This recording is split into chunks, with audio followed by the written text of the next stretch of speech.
Hello and welcome to day one here at the Christ Church Regatta. It's 7th week in Michaelmas term, and so the novice crews from across the university are taking to the water to show what they've been able to do in the past 7 weeks of training.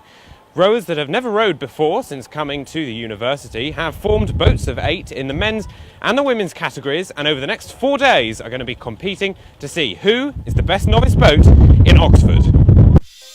Over the next 4 days, the OxStu is bringing you highlights programmes from all the action on the banks of the River Isis. But first of all, how does the Christ Church Regatta actually work? The Christ Church Regatta is all about the novice crews, people who have started rowing this term. There are 103 boats competing across the men's and women's categories, and they all start in round number 1. Winners of round number 1 then progress on to round number 2, but the losers of round number 1 have another chance in the repechage. If you lose in the repechage, however, then you're out of the regatta. However, if you win the repechage round, then you get a bye straight into round 2. Round 2 then takes place where all the crews that won in round 1 race against each other and progress into round 3. If you won in the repechage, however, then you'll go straight into round 3. From round 3 onwards, it's a simple knockout process leading into the quarterfinals, the semi-final, and then of course the final, which will produce one winner from each category. We're here with Sherlock, who is the dog of Christ Church Regatta because he is owned by Christ Church, effectively. Now, Sherlock, what do you want to say to the camera? He's usually very talkative, but he's grown camera shy today. But having said that, having met Sherlock, we're now going to have a look at some of the more exciting action that happened today at the regatta.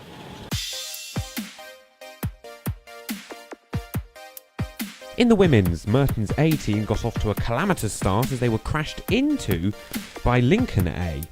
The collision resulted in the snapping of an oar, and later on, after losing steering, they crashed into the bank.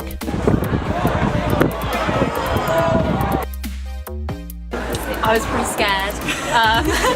We were kind of just kept going, it happened very quickly, and then there was just a massive crunch, and there goes my oar. Somerville Women's A made their position on the county side of the river count as they sailed straight into a barge, handing the race to the Queen's team.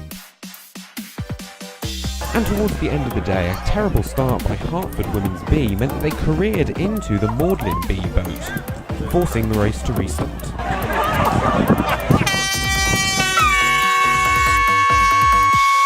Pretty hard to predict the favourites for the regatta, but from the Nephis Regatta, the warm-up event last weekend, Wolfston are fielding strong teams in both the men's and the women's, and the Brasenose Women's and the St Hugh's Men's are also highly likely to progress.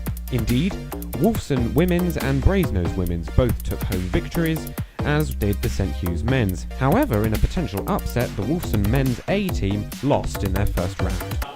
So we're here with John, who is the regatta captain here at the race desk, which is the control centre of the entire regatta. So John, what is it as regatta captain that you are doing here at the race desk? So I do a few things. My sort of primary role in the lead-up was to organise the event and make the schedule and the draw. But today I've been entering results and dealing with sort of minor issues. I see. And so how do the results from like the finish line, which is 500 metres in that way, how do they get back to you back here? We use walkie-talkies for that. They work really well. So the marshals are a mixture of current Christ Church students and current students from other colleges. They are just making sure that the boats go in the right direction, follow the circulation pattern, remain safe. We've got a chief marshal who we've had two today. One of them was Brad Barlow, one of them was Nick Descalais, who briefed the marshals at the start of the event and answered any questions they might have. And has it been a hectic day, or has it been not too bad today on the first day? I've never done this before, so it has been quite stressful, but hopefully it'll be less bad than the other days. It's been quite cold, as I'm sure you can sympathise. Anyway, John, thank you so much, and we'll see you later on in the week. No, thank you. By the end of the day, we had seen all the first round races completed, and we move on to day 2, which will see the men's and women's crews compete in the repechages, and we'll see the men's compete in round 2.